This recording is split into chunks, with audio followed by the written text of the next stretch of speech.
So you mentioned some of the tools that they developed and used and moved from using them in like a military context to then using them in a political world. Can you give me some examples of the tools they've used and then why they were able to take them and apply them to politics? Well, I think, obviously the most famous example is the Trump campaign using Cambridge Analytica's methodology. But I think less is known about the behavioral dynamics methodology. And, that was used for years by militaries who were wanting to, for instance, persuade audiences in places like Iraq or Afghanistan to, change their behaviors.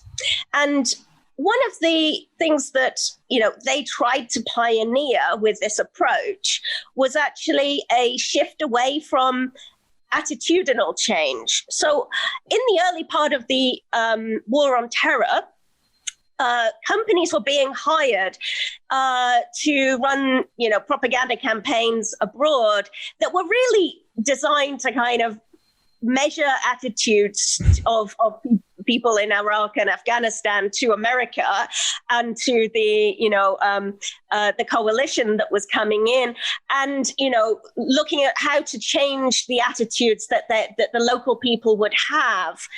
But really, it was realization that actually this wasn't doing very much in a military sense, and it didn't really matter too much what Iraqis thought of Americans. What really mattered was whether or not they would support the new Iraqi constitution, for instance, whether or not there was support for the insurgents, and were they helping the insurgents?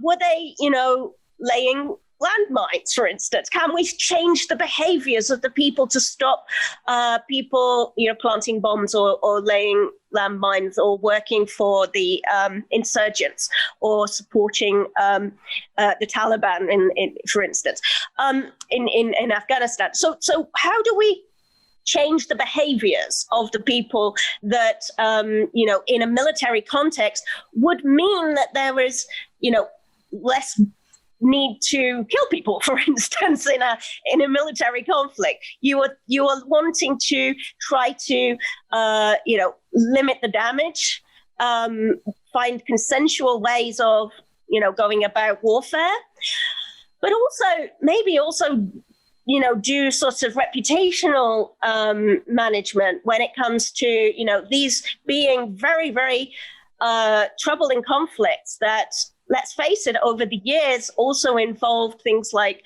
abuses, and which, led to really, negative outcomes in the countries concerned. And governments became obviously also very, worried about how this was impacting their ability to act in theater around the world. So companies like this, obviously took a particular approach where they were seeking to, try to change the behaviors of the local communities. And that really was where they pioneered this. But it also was important that, they were trying these techniques out, some of which might be more appropriate in an environment where you're trying to change the behavior of insurgents and maybe trying to even stop people from becoming radicalized by trying to stop them going to a particular, mosque or stopping them engaging with certain groups. So if those kinds of techniques may not really be appropriate, for instance, if you were to develop them for politics. And really, when you're talking about, democratic elections, you want to be going about things ideally, if you are, doing them in a way that corresponds with democracy in a much less manipulative way. So I would say that this is where some of the issues kind of arose. Because actually we want people to be deliberating over their political decisions. So how exactly, what techniques exactly would they be using to try and change people's behavior? Like what would they be doing aside from the standard political messaging? It's not so much that the methods, the communication itself was different to what other people's would be doing. It's more about how audiences were modeled and how that develops the approach that you take to using communications. So what this firm were all about was about how to understand audiences and how to change their behaviors. And that then would shape the strategy that was taken. Propaganda and disinformation and, manipulative communications have been going on since the beginning of time, okay? The first time that one person tried to persuade another. And, they didn't, this company didn't invent persuasion or fake news, shall we say. What it did is try to understand audiences in a new way that was basically about focusing on the ends, not necessarily the means. So if you're looking to change the outcome, then really it's all about, focusing on the, what can be achieved and how behavior can be changed, and less about the, methods of getting there. And I would say that, they then would work back. And so you would get the methods of, how to change behavior from understanding what outcome you want to achieve and the local population and, what audience factors there are, the context and political situation, the history. And a lot of firms at that time were really not doing this kind of work on, complex work, taking into account all of these different factors.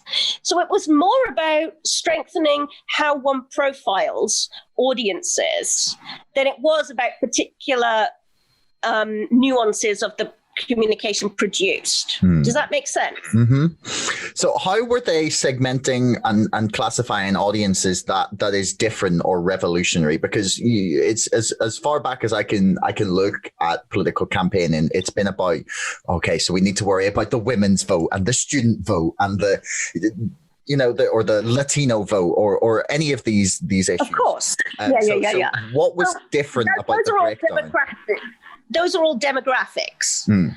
So demographics are about like gender or age or, race or, and what we're talking about is, they would obviously be using these as well because this is important. We all know that.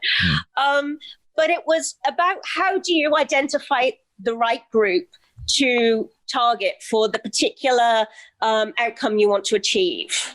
And it might be that you are targeting a particular group that isn't necessarily the one that you want to change the behavior of. Okay. So it's all about developing strategy of how we get from A to B. They did polling the same way that other people do.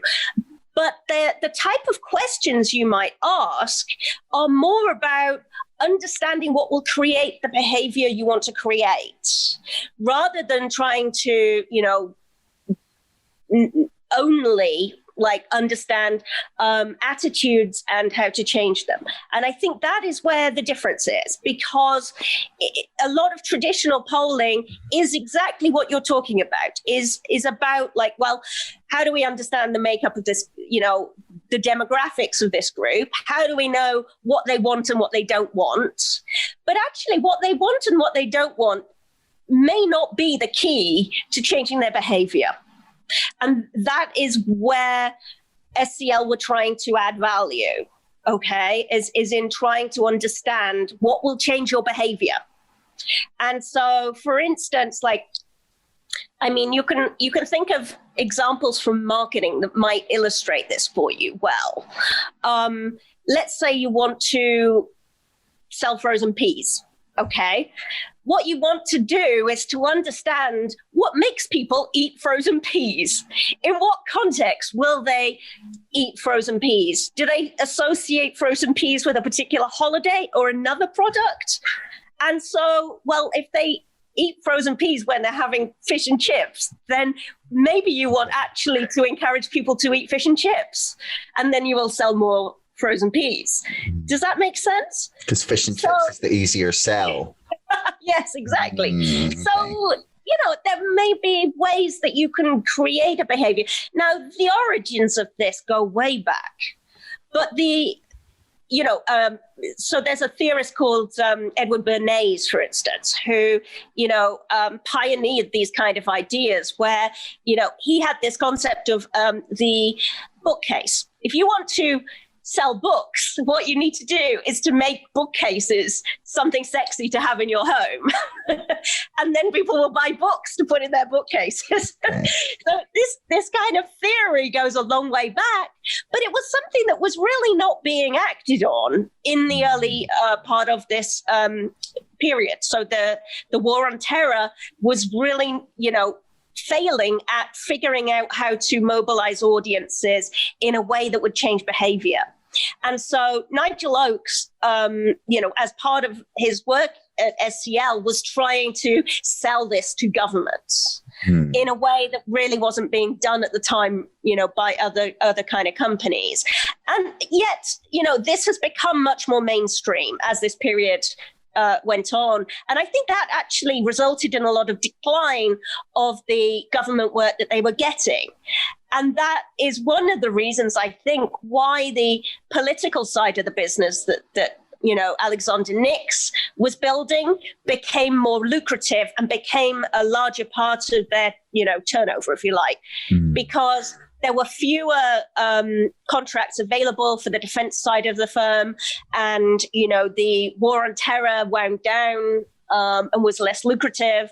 And, the company was sort of seeking more work from politics and becoming very successful in that regard. Yeah, that the way you've explained it there makes it a lot clearer as to why Steve Bannon became so interested in the company, with his whole philosophy that politics is downstream from culture, and to change the politics, you have to change the culture. And that the reason that he went for this company makes a lot more sense now, actually. Thanks to the way you've explained that. Thanks so much for listening. If you enjoyed the show, please subscribe, follow me on Twitter, or sign up to our mailing list. Thanks a lot to our sponsor, ExpressVPN, the #1 most trusted VPN. Get lightning fast connectivity with servers in 160 locations across 94 countries. Keep your browsing privacy safe with ExpressVPN and get a 35% discount on 12 months of ExpressVPN when you follow the link in the description below. Don't forget my book is now out and available to order on Amazon and on bookshop.org. That's Brexit, the Establishment Civil War. And most importantly, thanks for listening. We'll see you next time.